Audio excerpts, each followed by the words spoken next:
Very special itong episode natin kasi hindi lang siya pure discussion. Yan. Camel yan eh. Tapos baba. Yan. I-educate namin kayo kung paano magkakaroon ng exercises na pwede ninyong gawin kahit sa bahay lang. Para ma-stretch yung hamstrings. Kasi pag in-stretch mo itong hamstrings na to, hindi na siya hahatak sa likod. Para pag magbubuhat ka, hindi ka gagamit ng back muscles mo. Leg muscles ang gagamitin mo. Ito rin, tataas mo rin itong dalawa, supported by sa unan mo para hindi naka-super arch ka na masakit sa likod.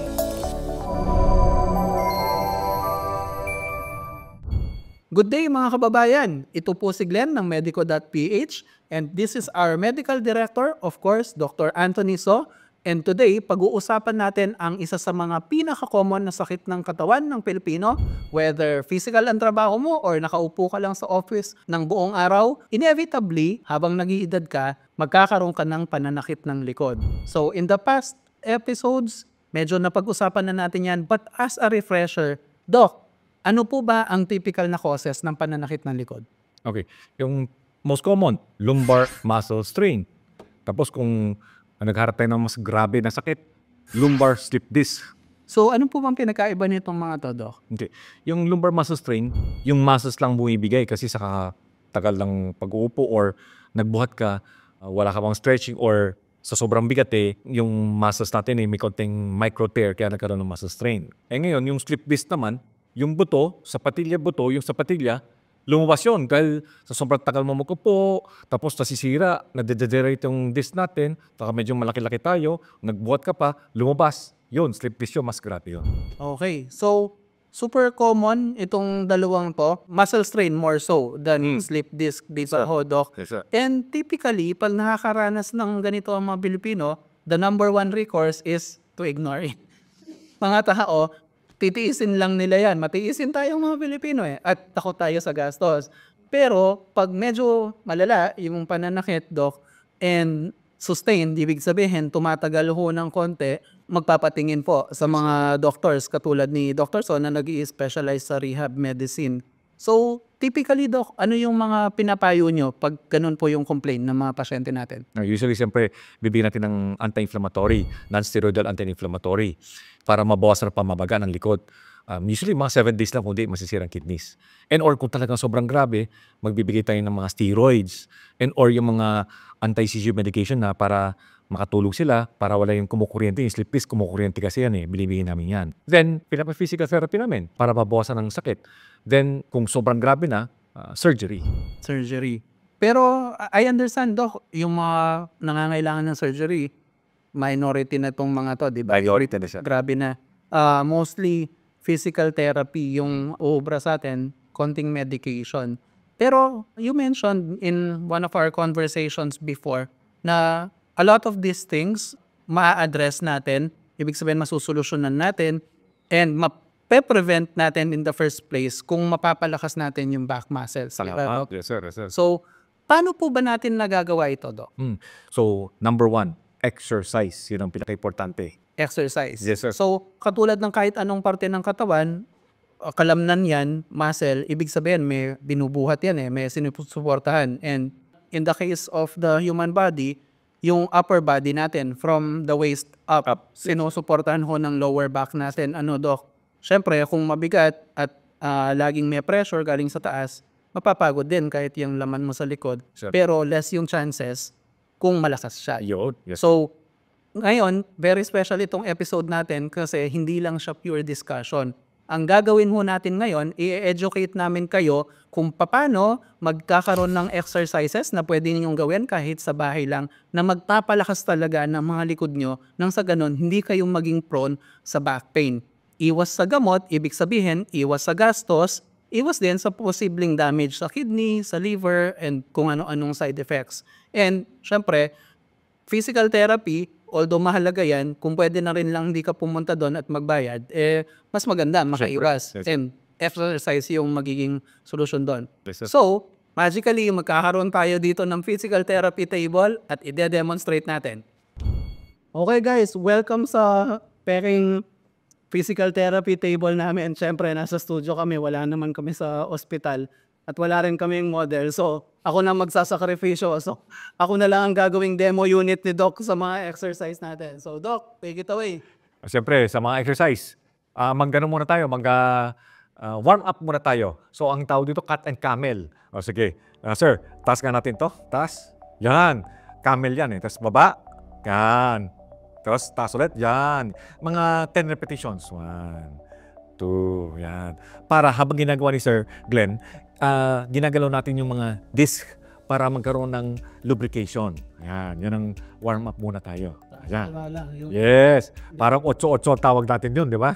Yan. So nakakayaman para sa inyo, gagawin ko to. Tapos, ngayon, gawin natin to. Tataas natin to, diretso. Ayan. Tapos itong pa, diretso natin yan. Hold ka ng mga, depende. Una-una, 10 seconds hold muna tayo. Then, until next time, 30 seconds na. Okay, 10 seconds. Then, balik na naman. Yan. Kabilaan mo. Warm up muna tayo. Yan. 3, 4, 5, 6, 7, 8, 9, 10. Okay? Now, usually kapag may strain dito at lumbar slip disc, usually ginagawa nila Williams flexion exercise 1 to 6. So, ikot po tayo, sir. Higa po tayo. Higa tayo. Guys, huwag kayong masyadong magpapakaba. Mahirap to kung gumala kayo. Okay, baluktot po. Baluktot. Yan, baluktot. So, ang gagawin namin, itong kamay, lalagyan namin dito sa likod. Okay, diba? Okay, now, titilt mo to, ipitin mo yung kamay ko. Ipit mo. Ipit mo kamay. Yan. Yan. 1. Bibilang ka hanggang 10 seconds hold. 10. 1, 2. Hold mo na. 3, 4, 5, 6, 7, 8, 9, 10. Relax. Yan. So, that's dadaganan nyo lang ng mas madiin gamit yung likod nyo, yung kamay ng therapist ninyo. That's Williams flexion exercise 1. Ibig sabihin ito kasi pinapaturo natin itong muscles na to para mag-contract. Okay? Kasi pag masakit ng like mga slip disc, masakit na masakit, ay naku, akala mo simple lang. Naku, hindi niya magalaw kasi pag konting galaw lang, masasakit na siya eh. So that's number 1. Okay? Ang principle ng exercise is strengthening, papalakasin mo, tapos stretching. Yung dalawa lang yon. So yung mga parts gagawin natin isa-isa. Okay? Now, Williams flexion exercise 2. Okay? Ito, ilalapit mo sa chest. Tapos irakapin mo, sir. Sir Glenn. Yan. Yan. Bibilang ka hanggang 30 seconds. 1, 2, hanggang 30 seconds. Then, repeat it mga 5 to 10 times. Okay? Okay naman? Okay. Tapos susunod kabila. Ayan.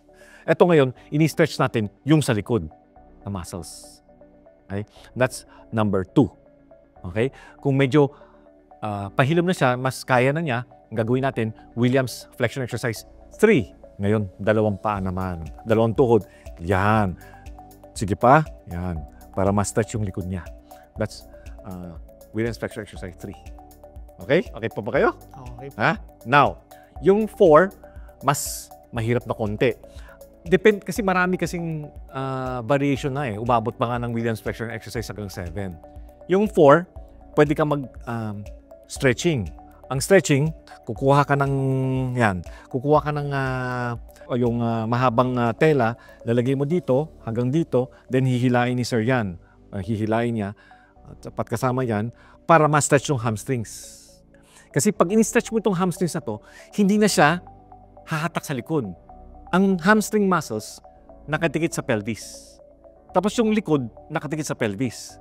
Kapag si sir, gumanong ka, so eto, mapupunit to.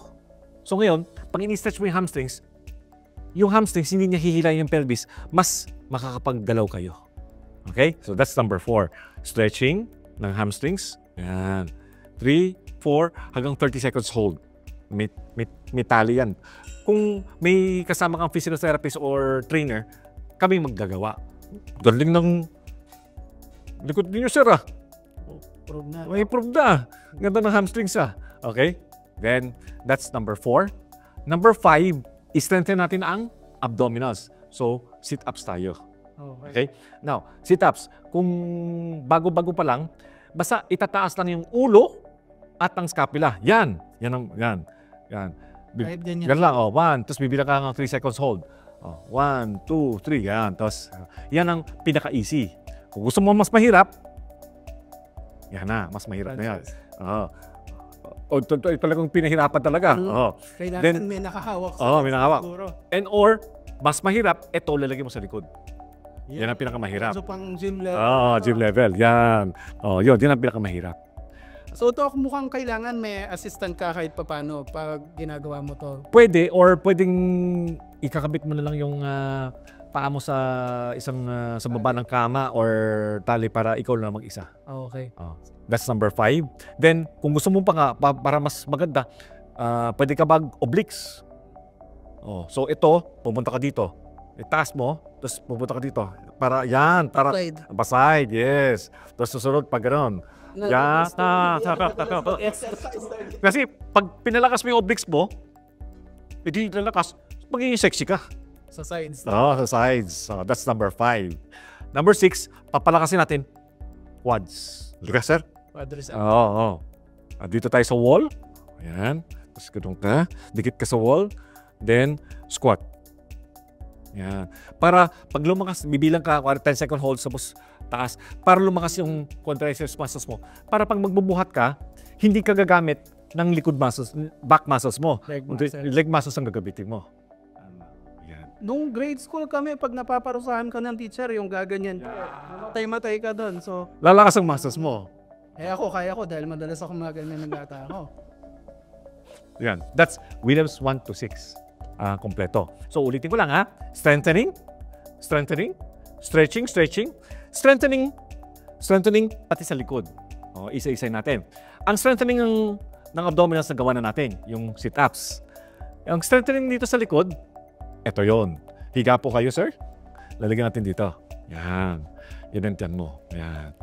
Kasi pag tinanggal ko to, sir, ngayon, pag tumaas ka, ang bangit ito, buto tsaka buto dumidikit. Masasaktan ka dito So, dagdagan natin ng unan sa likod sa tiyan mo. Okay, good. Okay. Now, pag strengthening exercise, pag tinaas mo, naka-level ka lang. Ngayon, pwede mong, yan. Ngayon, taas mo yung ulo. Yan. Isa muna. Mahirap isang muna. Then, next time, dalawa na. Next time, yes, Superman. Next time, ito rin, tataas mo rin itong dalawa, taas mo itong dalawa, taas mo itong dalawa. Yan. Adi, supported by ng unan mo para hindi naka-super arch ka na masakit sa likod. Mga gano'n ba tagal? Hold ka. 10 seconds. Repetition. Then, ikaw nang bahala. Dahan-dahan mong tataasan para lumakas ang muscles mo dito sa likod. So, ang principle nun, pag malakas ang muscle mo sa harapan, at likod, sa harapan, parang hydraulics yan Di ba? May air pressure, yung disc mo sa spine, hindi masisira. Kasi may pressure na sa back and abdominals. Alam niyo, huwag kayong magpapalaki ng tiyan. Kasi pag nangyari yun, na para kayong nakalunok ng basketball, obviously, napakahirap nito dahil protrude ng tiyan mo. Yes. Now, stretching naman. Stretching. Kailangan mo i-stretch yung sa harapan mo. Total, nandito ka na. Yan, itaas mo to. Palutot. Yan. Kunin mo yung paa mo. I-stretch mo. Yan. Sakit nun. Yan. Hindi yan. Pwedeng lumaki masyado dito. Hindi mo magagawa. Para ma-stretch mo yan. Okay, that's it. Alright. So, balik po tayo sa set natin.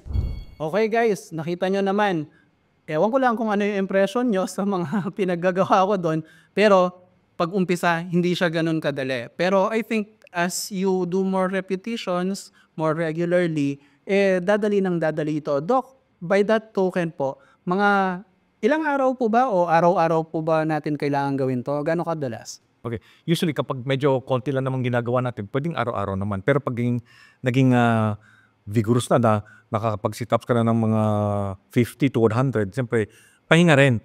May rest days din. Tapos, shifting ka. Una-una, papastrengthen yung abdominals. Susunod, kinabukasan sa likod or sa paa, sa quads and hamstrings. Iba-ibang shifting para makapag-rest period naman. Okay. So, kung light lang, pwedeng everyday. Pero pag medyo papunta ka na sa intermediate tsaka advanced level na malakas na talaga yung katawan mo, rest days yung recommendation ni Doc. And if you do this regularly enough, garantisado, lalakas yung mga back abdominal muscles mo, pati yung muscles mo sa legs. Nang sa ganun, hindi puro lower back mo yun nagbe-bear ng lahat ng strain tsaka ng weight ng mga physical activities mo everyday. Or even kung nakaupo ka lang, yung bigat ng upper body mo. Alam nyo ho, napakahalaga nito na pigilan yung pagsakit ng likod sa mga ganyan using exercises. Kasi sabi nga ni Doc, pag lumala yung mga yan, nag-progress siya sa slip disc, malaking problema po yun. Yung mga iba na ooperahan. And ako, I can say via experience, hindi siya madali. It's some of the worst pain you'll experience in your life and costly siya. Kung aabot ka sa surgery katulad ko dati, yung kalahating milyon lulubog ho yun. So, anong gusto mo? Mag-exercise o yung kalahating milyon? Malamang madali lang ang sagot doon. Anyway, this has been Glenn, the Managing Director of Medico.ph, along with my partner, Dr. Anthony So, saying, feel better, ingatan nyo yung mga likod nyo, and see you sa next episode. Bye-bye!